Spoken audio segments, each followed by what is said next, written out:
हिंदू धर्म सहित दुनिया के सभी धर्मों में भगवान को माना जाता है। हालांकि हर धर्म में भगवान का आकार, रूप, रंग और नाम अलग अलग है। इतना ही नहीं, हर धर्म में भगवान को एक विशेष पहचान के साथ चिन्हित किया गया है। जैसे हिंदुओं में भगवान श्री राम धनुष के साथ रहते हैं, तो ईसाई धर्म में जीसस क्रॉस पर लटके हुए नजर आते हैं। इतना ही नहीं, विज्ञान से अलग इंसान और ब्रह्मांड की रचना के लिए भी भगवान को ही जिम्मेदार माना जाता है। लेकिन क्या आपने कभी सोचा है कि यदि भगवान ने ब्रह्मांड की रचना की है, तो भगवान की रचना किसने की? यह एक ऐसा प्रश्न है जिसके जवाब में कई तर्क दिए जा सकते हैं, लेकिन सच्चाई आपके और हमारे समझ से कुछ और है। तो आइए समझते हैं भगवान के अस्तित्व को न सिर्फ धार्मिक रूप से बल्कि विज्ञान के भी नजरिया से, और जानते हैं कि क्या अंतर है भगवान और ईश्वर में। तो आइए जानते हैं, इस दुनिया में ईश्वर की शक्ति पर विश्वास करने वालों की संख्या करोड़ों में है। वहीं कुछ लोग ऐसे भी हैं जो ईश्वर के अस्तित्व को नहीं मानते। विज्ञान को मानने वाले वैज्ञानिकों ने भी आज तक ईश्वर के अस्तित्व को इनकार नहीं किया है, बल्कि उनका मानना है कि हर चीज के निर्माण के पीछे कोई न कोई जिम्मेदार होता है। ऐसे में जो हम पूजा करते हैं या मूर्ति स्वरूप में ईश्वर की कल्पना करते हैं, तो क्या सच यही है? क्या आपने कभी सोचा है कि ईश्वर को मूर्ति रूप प्रदान करने वाला कौन है? क्या सच में हमें ईश्वर ऐसा ही दिखाई देता है जैसे वेद, पुराण या धार्मिक ग्रंथों में बताया जाता है?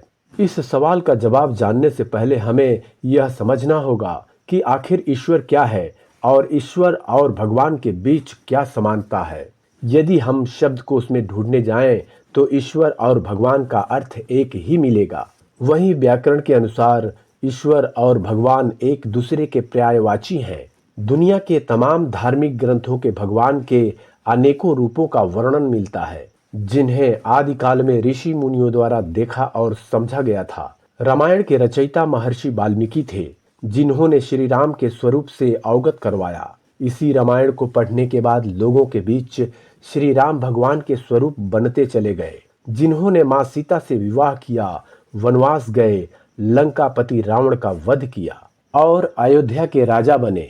रामायण की पूरी कथा में श्री राम का जीवन परिचय मिलता है, जिसे महर्षि वाल्मीकि ने लिखा और समाज ने इसे भगवान की कथा समझकर श्री राम के मंदिरों का निर्माण करा दिया। ठीक इसी प्रकार बाइबल, कुरान या गुरु ग्रंथ साहिब में भी एक महान व्यक्ति का जीवन दर्शन मिलता है, जिन्होंने ईश्वर को जान लिया था। इन सभी धार्मिक ग्रंथों का निर्माण खुद इंसान द्वारा किया गया है, जिसमें अपने अपने समय में प्रचलित व्यक्ति की कथा को संस्कृत, उर्दू, पंजाबी और दुनिया के तमाम भाषाओं में लिखा और उसका प्रचार किया गया है। जैसे जैसे लोगों के बीच धार्मिक ग्रंथों की पहुंच बढ़ती गई, वैसे वैसे उन पर यकीन करने वाले लोगों की संख्या बढ़ती गई। इस प्रकार एक महान व्यक्ति और महापुरुष को भगवान की उपाधि देकर उनका रूप, रंग और आकार तय किया गया।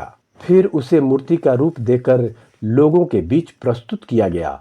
अर्थात आप जिनकी मूर्ति के रूप में पूजा करते हैं, वह अपने समय में एक ज्ञानी महापुरुष थे, जिन्होंने ईश्वर को पहचान लिया था। इन धार्मिक ग्रंथों को लिखने वाले महर्षि, मुनि, पादरी और मौलानाओं का अहम भूमिका रहा था, जिन्होंने न बल्कि भगवान की कल्पना की, जिन्होंने उनको जाना और उस अनुभव को महसूस किया।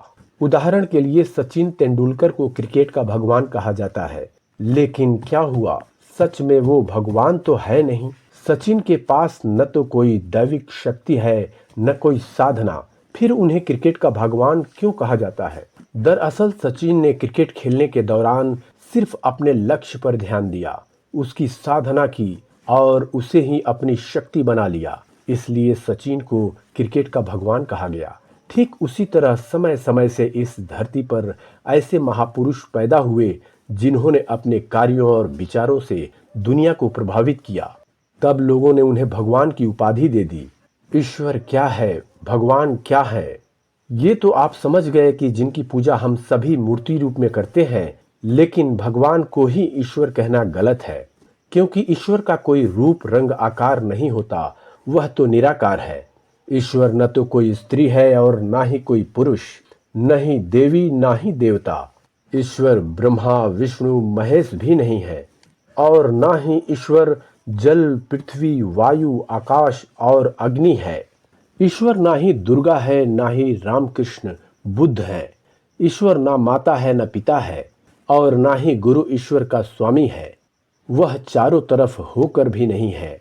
ईश्वर को समय और स्थान से कोई फर्क नहीं पड़ता और ना ही उसको प्राप्त किया जा सकता है। ईश्वर न धरती पर स्थिर है और न ही आकाश में। वह सर्वत्र होकर भी अकेला है। ईश्वर न किसी को सजा देता है, न शाबाशी। ईश्वर सृष्टि के निर्माण से पहले भी था और खत्म होने पर भी विद्यमान रहेगा। ईश्वर ब्रह्मांड से दूर भी है और पास भी है। वह भूत, भविष्य, वर्तमान तीनों में व्याप्त है। ईश्वर केवल एक है, वह हर बंधन से मुक्त है। वह न तो किसी को बंधन में बांधता है और न बंधता है। ईश्वर निराकार, निर्विकार, निर्विकल्प है।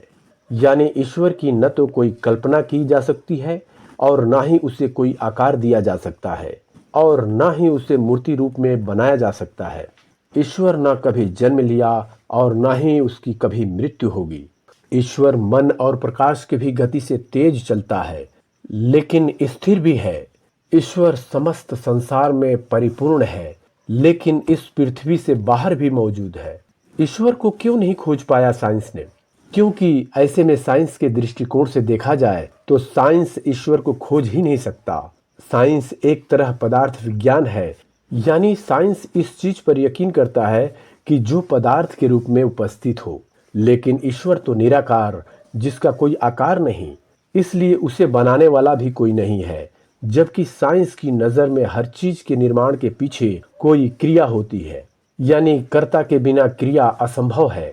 यही कारण है कि पदार्थ विज्ञान ईश्वर के अस्तित्व पर कोई तर्क नहीं दे पाया, क्योंकि ईश्वर ना तो करता है ना ही क्रिया। वह तो बस समस्त ब्रह्मांड में समाया हुआ है। पदार्थ विज्ञान के अनुसार जब कण आपस में मिलते हैं तो उससे किसी न किसी चीज का निर्माण होता है। जिस वस्तु के निर्माण में सहयोग होगा तो उसमें कभी न कभी वियोग भी होगा। यानी जो चीज कणों से मिलकर बनी है वह खत्म हो जाएगी। मानव शरीर, चट्टान, पेड़ पौधे, बिल्डिंग और इलेक्ट्रिकल ये सामग्री सब कण से बने हैं, यानी एटम से मिलकर बने हैं और एक दिन नष्ट हो जाएंगे। इसी कारण साइंस इन चीजों के निर्माण के कारण और अस्तित्व को लेकर तर्क देता है। लेकिन ईश्वर कोई कण रूपी वस्तु नहीं है जिस पर साइंस रिसर्च कर सके और उस पर अपना तर्क दे सके। साइंस की माने तो ऊर्जा और पदार्थ कभी बनते नहीं हैं, बल्कि एक अवस्था से दूसरी अवस्था में परिवर्तन होते रहते हैं। यानी कि ऊर्जा को कभी खत्म नहीं किया जा सकता और ना ही कभी वह खत्म होता है। ऐसे में सवाल खड़ा होता है कि ऊर्जा और पदार्थ को किसने बनाया, क्योंकि उनके निर्माण का मूल कारण साइंस आज भी तलाश नहीं कर पाया है। ठीक इसी प्रकार साइंस के पास ईश्वर को किसने बनाया इस सवाल का भी कोई जवाब नहीं है। ऊर्जा और पदार्थ की तरह ही ईश्वर अनादि है, जो जन्म और बंधन से मुक्त है, जो दिखाई नहीं देता। उस पर यकीन क्यों करें? दुनिया भर में कई लोग ऐसे भी हैं जो ईश्वर की मौजूदगी पर यकीन नहीं करते हैं, क्योंकि उनका मानना है कि ईश्वर दिखाई नहीं देता। फिर उस पर यकीन कैसे किया जाए? इस तरह के विचार रखने वाले लोगों को बोलचाल की भाषा में नास्तिक कहा जाता है। लेकिन कुछ चीजें आंखों से दिखाई नहीं देती, लेकिन इसका मतलब यह नहीं है कि उसका अस्तित्व ही नहीं है। इंसान के पास आंखें हैं जिसकी मदद से उसे पूरी दुनिया दिखती है। समुद्र में गिरने वाले बारिश के बूंद से बनने वाले बिंदुओं को नहीं देखा जा सकता।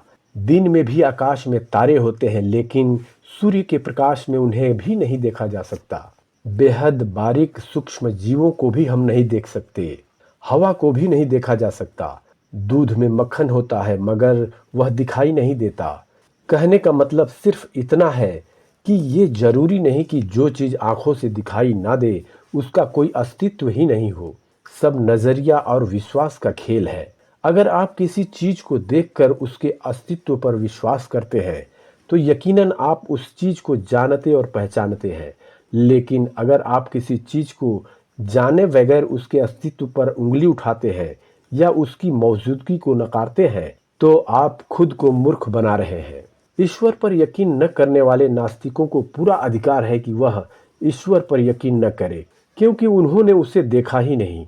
लेकिन उन्हें यह अधिकार नहीं है कि वह ईश्वर के अस्तित्व को नकार दे या यह कह दे कि ईश्वर अंधविश्वास है। अगर आप नास्तिक हैं और अगर ईश्वर के बारे में कुछ नहीं जानते तो सरल शब्दों में कहें कि मैं नहीं जानता, बजाय इसके कि आप रोजाना ईश्वर के अस्तित्व को लेकर तर्क वितर्क करते रहें। क्या करता है ईश्वर? ईश्वर न किसी का संदेशवाहक है और न उसका कोई संदेशवाहक है। इसलिए उसको समझने के लिए इंसान को अंतरात्मा से चिंतन करने की आवश्यकता होगी। ईश्वर किसी को भी वचन, आदेश या आज्ञा नहीं देता। ईश्वर कभी भी किसी को भयभीत नहीं करता और न ही किसी को प्रेम करता है। वह न किसी का वध करता है और न ही किसी को वरदान देता है। ईश्वर ना तो किसी को आज्ञा देता है और ना ही किसी को उपदेश। वह ना तो पुरस्कार देता है और ना ही किसी को सजा। किसी को नरक या स्वर्ग नहीं भेजता, क्योंकि ईश्वर न्याय या अन्याय करने वाला नहीं है। वह हर जगह मौजूद होकर भी अदृश्य है। ईश्वर न तो सृष्टि के रचयिता है और न ही रखवाला, लेकिन उसके रहने से नक्षत्र, तारे, पृथ्वी, ब्रह्मांड, सूर्य इत्यादि काबू में रहते हैं। बस आज इतना ही मित्रों। ईश्वर के बारे में आप क्या सोचते हैं कमेंट बॉक्स में अवश्य लिखें और ऐसे वीडियो देखने के लिए चैनल को सब्सक्राइब अवश्य करें।